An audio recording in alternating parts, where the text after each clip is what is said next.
Reciban un cordial saludo. Por mi parte, vamos a empezar explicando qué es el texto científico y cómo vamos a desarrollar las herramientas necesarias para nosotros redactar un texto científico con base en una investigación. Un texto científico es una producción escrita que aborda teorías, conceptos o cualquier otro tema con base en el conocimiento científico a través de un lenguaje técnico especializado. ¿A qué se refiere esto? A que si ustedes están consultando un texto científico de biología, de física, de química, bueno, ustedes pueden encontrarse palabras que no precisamente son del uso común y cotidiano, sino son palabras muy relacionadas a ese campo que tenemos que tener un bagaje cultural como para asimilar estos textos y poderlos entender. Pero también hay textos científicos de muy difíciles a complejos. Por ejemplo, no es lo mismo un texto científico que fue redactado con miras a un lector de secundario, preparatoria, a un texto científico redactado con miras a un doctor o un especialista en su campo. El lenguaje tiene que ser formal, directo y puntual. Estos textos surgen como resultado de una investigación. ¿A qué se refiere con lenguaje formal, directo y puntual? No va a tener doble interpretación, no es como la literatura que puede haber una reinterpretación de los significados o de los significantes, sino que va a ser una producción que lo que diga se va a tomar literalmente. Por lo tanto, es más concreto, no puede haber dobles interpretaciones ni sentido figurado y es 100% académico, o sea que no pueden haber ni muletillas ni expresiones populares como o sea, ay caramba, chido, no. Esos conceptos o esas palabras se van a expresar más en la cuestión literaria, pero para una cuestión académica están prohibidas ese tipo de expresiones o interjecciones. El texto científico, vamos a retomar un poco sobre el lenguaje técnico y formal. Esto requiere decir que las palabras y expresiones utilizadas pueden llegar a ser propias de la ciencia de la cual se está escribiendo. Por lo tanto, se tiene que tener cierto conocimiento de lo que lo estaba diciendo en las anteriores diapositivas. Se tiene que tener un bagaje cultural, pero también es cierto que hay niveles, no es lo mismo de un texto para prepa que para universidad, posgrado o internacional. En este caso, por ejemplo, vemos a un señor que está utilizando el ADN como escalera y menciona el texto bueno, el hombre afirma que él va a escalar el ADN para ver el significado de la vida. Es como, es un chiste, vaya, en pocas palabras. El que lo entendió, que bueno. El que no, pues luego se lo explico. Los textos científicos van a tener tres características que vamos a tener que cuidar. El primero es que están escritos algunos en verboides o en infinitivo particularmente. El infinitivo, que recuérdense que es ar, er, ir, ese es un verboide de la clase del infinitivo. Están en un tiempo que se llama presente universal. El presente universal es aquel que aquí en China el concepto existe y es atemporal. Atemporal significa que no tiene tiempo y están escritos en tercera persona. Por ejemplo, yo tengo aquí dos aseveraciones o oraciones que dice, por ejemplo, el nacimiento oficial de la penicilina se da en septiembre de 1928 por Alexander Fleming. Ustedes dirán, ¿por qué no lo puso en pasado? Porque pues en 1928 pues ya pasó, ¿no? A esto me refiero con verbo presente, presente universal o presente histórico, en donde como nos está afectando o es un suceso en el tiempo que nos afecta y nos repercute, todavía se puede utilizar este presente. Si fuera un presente en donde ya el acto o la acción está en el pasado, pues obviamente estaría en pasado el verbo. En este caso está en presente para que comprobemos que ese momento es histórico y que no va a cambiar por más que se le quiera dar vueltas, ¿no? Es un suceso que marcó la diferencia, que marcó la historia de la humanidad. Por lo tanto, es importante y se le otorga esta atemporalidad. A muchos sucesos se le tienen esas consideraciones en la lengua. Por ejemplo, en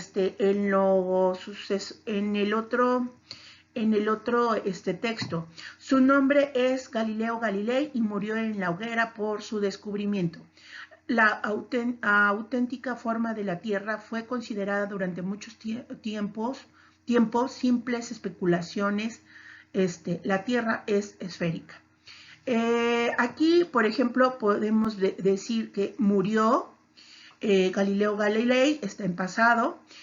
Ojo, si yo quisiera tener un tratado sobre, por ejemplo, de filosofía, sobre la cuestión que impactó su descubrimiento Galileo Galilei, lo tendría que poner en presente. Por ejemplo, Galileo Galilei muere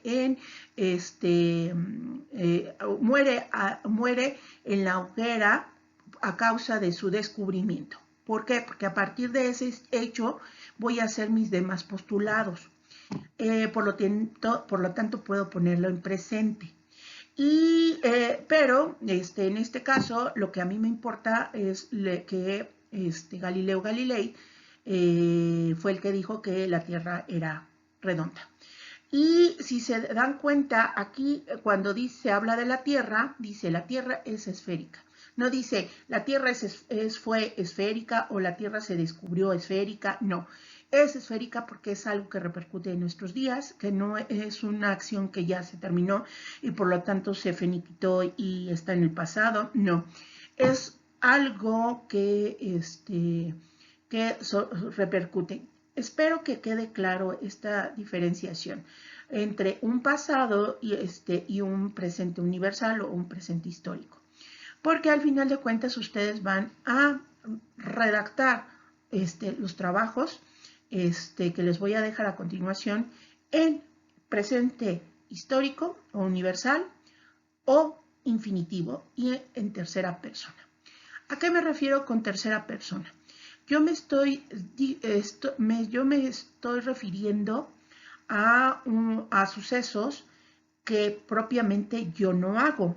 Por lo tanto, no me puedo inmiscuir en la narración. Por ejemplo, yo penicilina fui descubierta en 1928. No, tenemos que hablar de la penicilina porque es una tercera persona o una tercera cosa de la cual se habla, una cosa de la cual se habla. Galileo Galilei muere, es tercera persona, no puedo decir, yo Galileo Galilei morí en 1928. No, bueno, no muere en esa época, fue anterior, pero bueno. Espero que quede claro en este contexto cómo lo estoy utilizando. Cuando hagamos nuestro trabajo, sí quiero que tomen en cuenta esta situación. Tercera persona, verbo en presente o en infinitivo. No en pasado, no en futuro, no en ando, comiendo, soñando, no. Tienen que cuidar a partir de estos momentos cómo redactan y la intención por la cual van a redactar. Ok, nada más para que quede claro, ¿a qué me refiero cuando digo verboide? Verboide es el verbo como categoría gramatical, tiene 4 accidentes gramaticales, que es tiempo, modo, número y persona. Cuando estamos hablando de un verboide, los verboides no tienen accidentes gramaticales. Los verboides solo se clasifican por su terminación. Por ejemplo, el infinitivo termina en ar, er, ir, el gerundio, ando, endo y participio, tos, ocho, cuando son irregulares, o cuando son regulares, verbos regulares, ado, ido. Cuando me dirijo a que ustedes van a tener que redactar una tarea con verboides, me refiero al infinitivo, al verboide infinitivo, para que quede claro esta situación. Por ejemplo, cuando nosotros hacemos una receta o redactamos una receta, va a estar en infinitivo. Dice, brochetas de fruta, ingredientes, utensilios, preparación. La preparación, lavar las manos. Ok, quitar la cáscara, cortar el plátano, lavar las uvas, pelar las mandarinas, coger el pincho, ensartar la fruta. Ok. Esto quiere decir que están en infinitivo, es como una receta de cocina. La receta de cocina vendría siendo el texto más simple de un texto científico. ¿Por qué? Porque también se pretende hacer algo, en este caso una receta, es concreto, muy objetivo, muy formal, su lenguaje, y tiene muchas características de las que buscamos en un texto científico. Entonces, ténganlo en cuenta. Aquí, ¿qué vamos a hacer de trabajo? La primera tarea y la segunda tarea. La primera tarea es ver 2 hojas que se llaman la corrupción. El título los voy a mandar por PDF. Se llama La corrupción. La corrupción está el texto revuelto, como si fuera un rompecabezas. Lo que van a hacer es ordenarlo. Ahorita soy más específica. Déjenme comentarles la segunda tarea. La segunda tarea es hacer un experimento, y a partir de ese experimento redactar un texto científico. Y tiene que tener algunas partes en específicas que a continuación vamos a ver.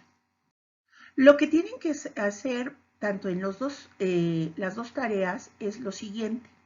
Aquí estamos viendo una lista de secciones de los trabajos que deben de buscar o hacer. El título, una introducción, un objetivo, una hipótesis, materiales, desarrollo, conclusión, referencias bibliográficas e ilustraciones. Y vamos a ver cómo se van a emplear. Por ejemplo, en el título siempre vamos a empezar con nombrarlo, nombrar nuestro trabajo, o nombrar nuestro trabajo con un título correspondiente a lo que estamos trabajando. Entre más específicos seamos, más podemos enganchar a nuestro lector para que nos lea. El objetivo de nosotros como escritores siempre es que nos lea el receptor. No es para que a simple vista el receptor diga, no lo leo porque está mal escrito, o está mal, o la forma del texto está mal. Bueno, tenemos que seducir a nuestro lector para que nos lea. El acto más significativo de la escritura es que el otro te lea. No es que quede bien una redacción, sino conseguir que otra persona te lea. Bueno, el título tiene que ser referente al texto, a lo que vas a hacer. En este caso tiene que, por ejemplo, el texto que vimos hace rato de la corrosión, bueno, yo sé que es el título porque no tiene punto, porque viene en letra más grande, porque solo es una palabra, dos palabras, y dice la corrosión, y obviamente de eso se trata el texto. Bueno, cuando ustedes hagan su propio texto científico, el título debe ser grande, sin punto y, y que explique de lo que se va a tratar. Entre más explícito sea el título, mejor para todos. Bueno, la introducción. ¿La introducción qué va a ser? La introducción es la presentación de su trabajo ante el lector. ¿Qué es lo que se pretende hacer? ¿Qué es lo que de qué va a hablar? La introducción tiene que englobar todo lo que ustedes esperan redactar en lo subsecuente y darle una panorámica a mi lector para que se dé una idea de lo que se va a encontrar. Aquí lo más importante que vamos a buscar es el objetivo y la hipótesis. Vamos con el objetivo. El objetivo siempre va a ser el por qué tú como escritor estás redactando ese texto científico. Nunca, nunca, pero de los nunca, es porque la maestra de literatura me dijo que hiciera un texto científico. Eso nunca puede ser tu objetivo. Tu objetivo puede ser para desentrañar los niveles de lo oculto en el ser humano. Mi objetivo es para profundizar el estudio de la corrosión, por ejemplo. Mi objetivo es para ver los cambios que surgen en el metal, la corrosión. O sea, ver algo en específico como meta, trazarte una meta y convertirlo en un objetivo. Por eso por eso quiero que quede claro, el objetivo nunca, nunca va a ser porque quiero que pasar literatura y la maestra me dejó este trabajo. No, el objetivo debe de ser más allá de las necesidades de uno como persona. Cuando hablamos de la hipótesis, hablamos de un supuesto que permite establecer relación entre hechos y de esta manera explicar por qué se produce. La hipótesis es el ya saber qué es lo que quieres comprobar con tu experimento. En este caso, por ejemplo, tenemos un apartado en donde dice a diferencia de las hembras, los varones prefieren ocupar su tiempo libre en actividades deportivas. Bueno, eso vendría siendo mi hipótesis. La investigación que haga a partir de aquí va a hacer que mi hipótesis sea corroborada o desechada. Generalmente todos trabajamos un supuesto para que sea corroborada, no trabajamos para que la hipótesis salga negativa, ¿verdad? Entonces, vamos siempre a buscar el supuesto que yo tengo sobre el acto científico o el proceso científico. Vamos a ver la redacción de abajo. A mayor altitud, menor será la temperatura del ambiente. Esa es una hipótesis, eso es un supuesto que yo lo debo de comprobar siempre y cuando vaya a escalar una montaña en donde lo compruebe mi hipótesis de que a mayor altitud la temperatura baja. Entonces, la hipótesis siempre se va a tener que corroborar en la conclusión y a través del procedimiento del desarrollo.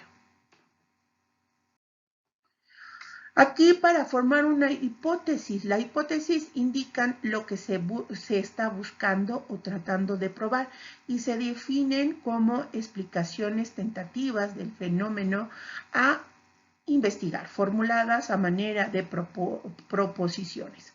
Son juicios que se estructuran acerca de la realidad a investigar. Las hipótesis no necesariamente son verdaderas, pueden serlo o no, pueden comprobarse o no con hechos.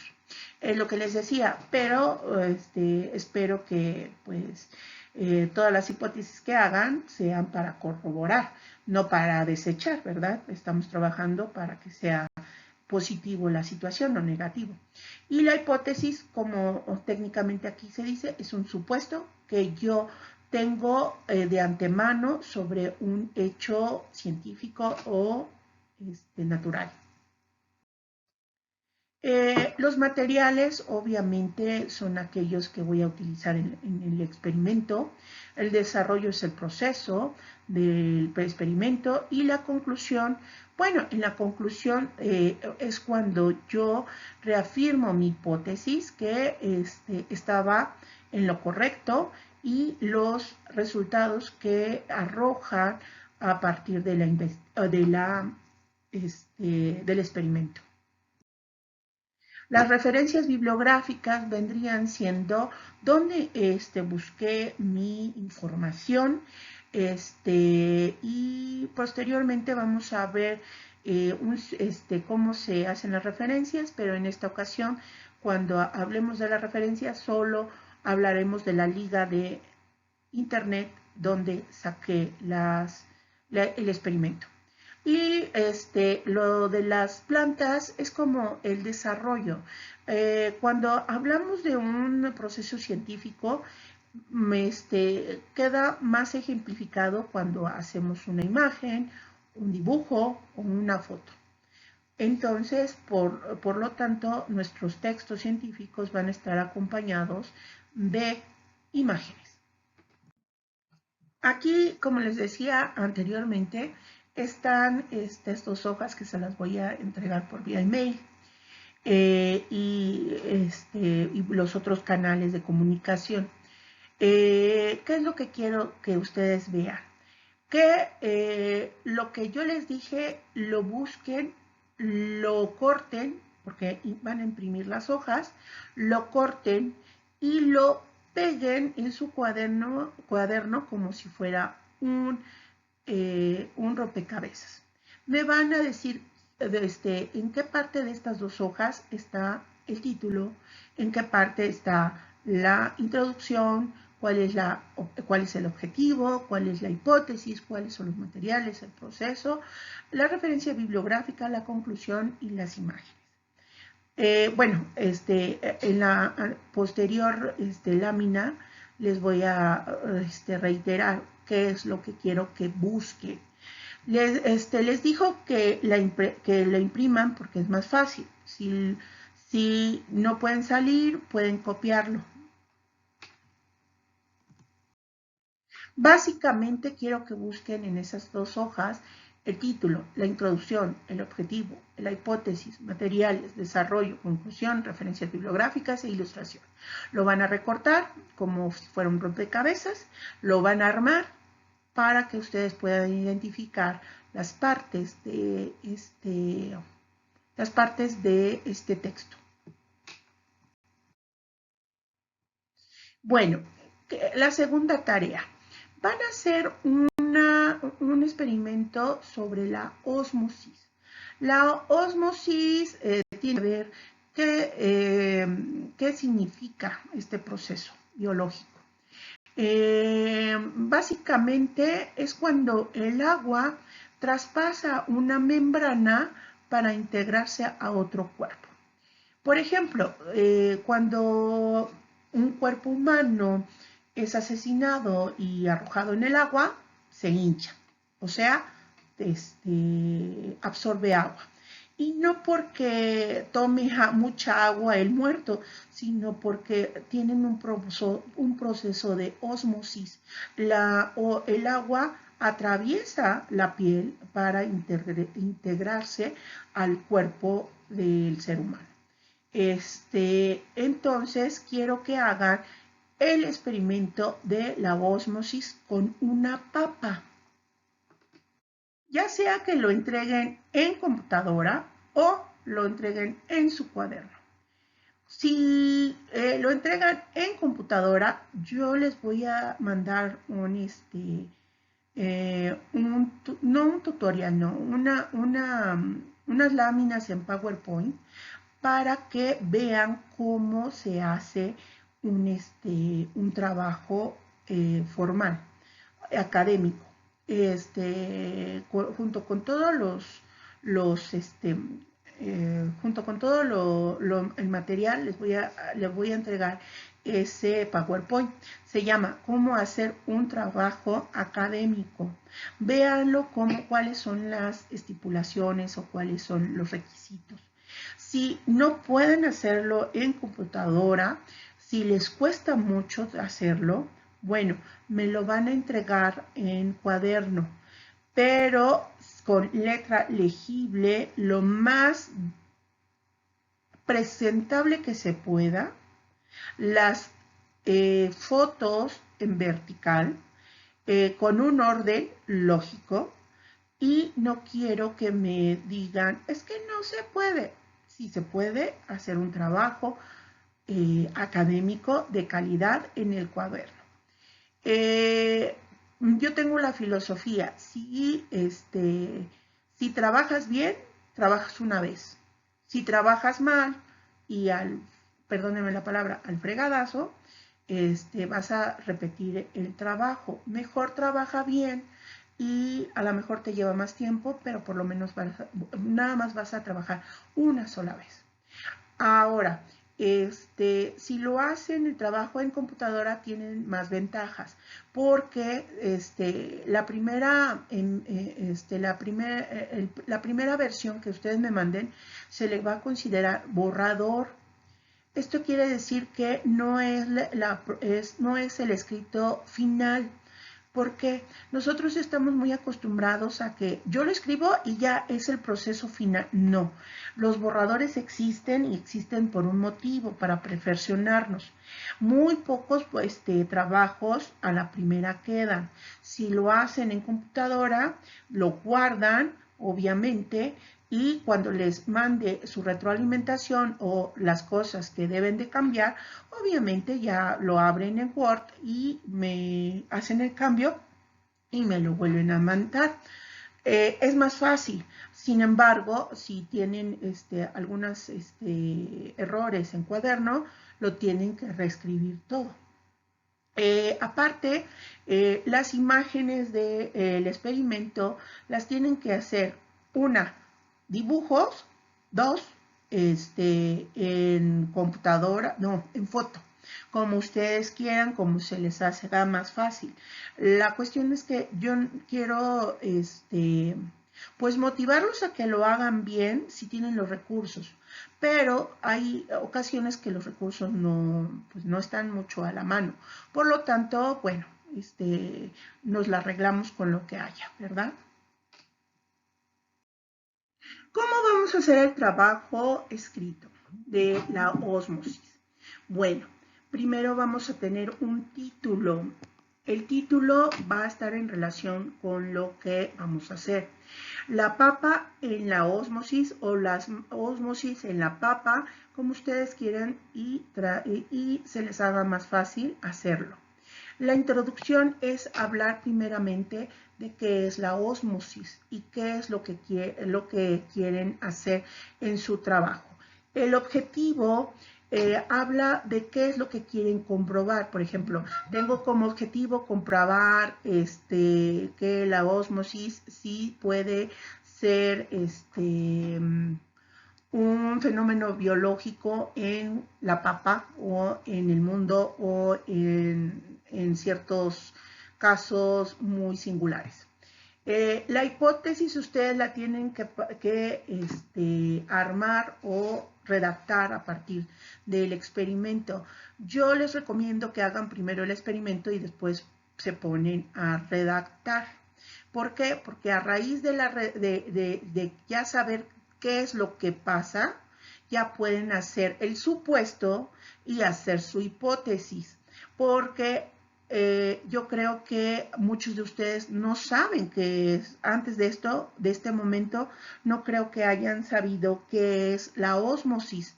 y a partir de este momento ya sabrán. Entonces, ¿qué es lo que van a hacer? Hacer el experimento y ya después se ponen a redactar. Para que ya tengan la hipótesis. Por ejemplo, mi hipótesis estriba en el agua pasa dentro de la papa por medio de la ósmosis o por medio de la membrana o por medio de la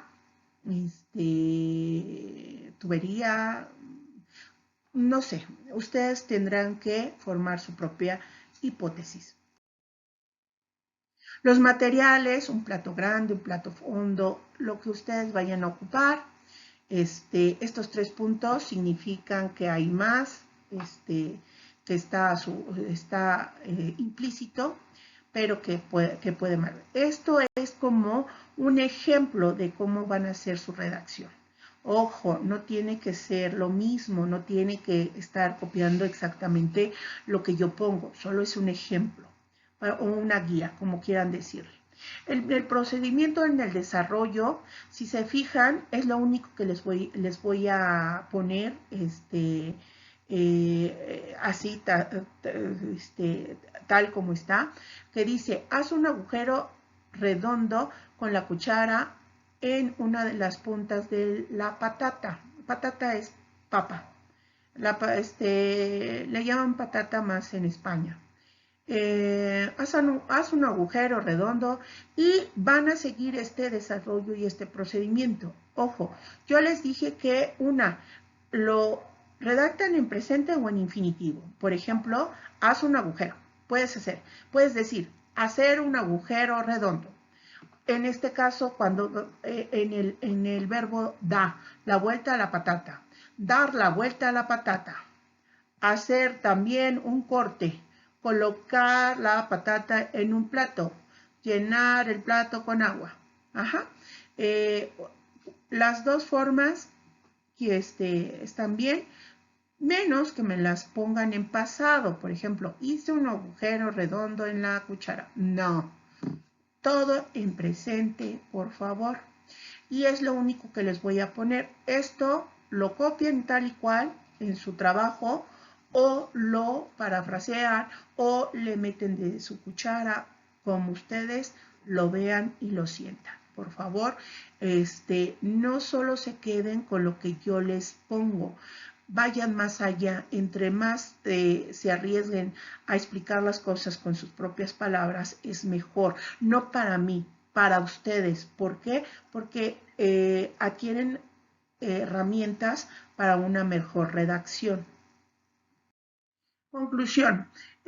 Por ejemplo, van a reafirmar lo que ustedes están diciendo en la hipótesis. Se comprobó la hipótesis que teníamos en donde dice que ahí ustedes me dirán por qué comprobó está en pasado. Bueno, porque este ejemplo yo lo hago con afán de ser una guía, no para que me califique la maestra de literatura. Así que ustedes sí atiendan a las especificaciones de los verbos, por favor. Referencias bibliográficas. De ahí saqué lo del proceso de la patata. Entonces, lo copian como la referencia bibliográfica.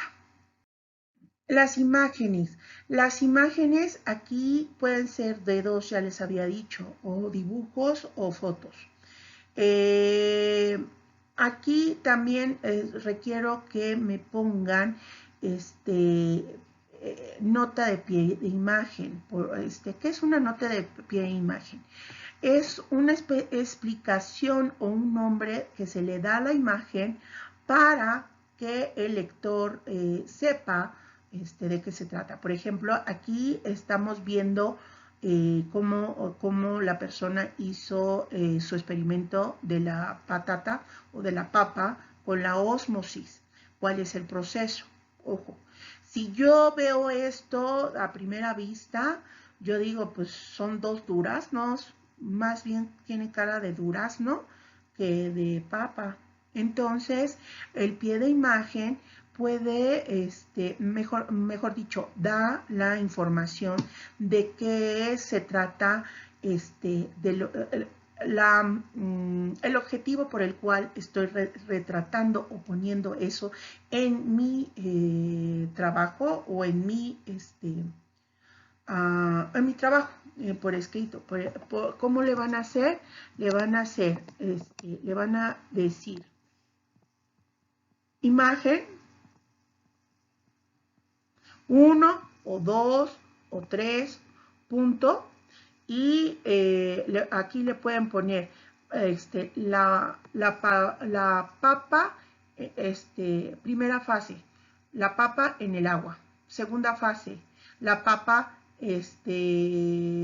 con la absorción media del agua. La tercera foto, la papa en la tercera fase de absorción. Punto. O me van a especificar, por ejemplo, si quieren ponerle los materiales, el plato hondo. Obviamente yo voy a saber que es un plato hondo, pero ¿qué tal si yo dibujo y creo que es otra cosa? Bueno, nada más ponle imagen 1, plato hondo. O imagen 2, lo voy a enumerar, la papa cortada a la mitad. Mi imagen 3, el proceso de la ósmosis. Por ejemplo, eso podría ser el nombre de esta imagen, el proceso de la ósmosis. Punto. Y se acabó. Gracias por su atención. Espero que haya sido lo bastante clara y espero sus trabajos a la brevedad posible. Hasta luego.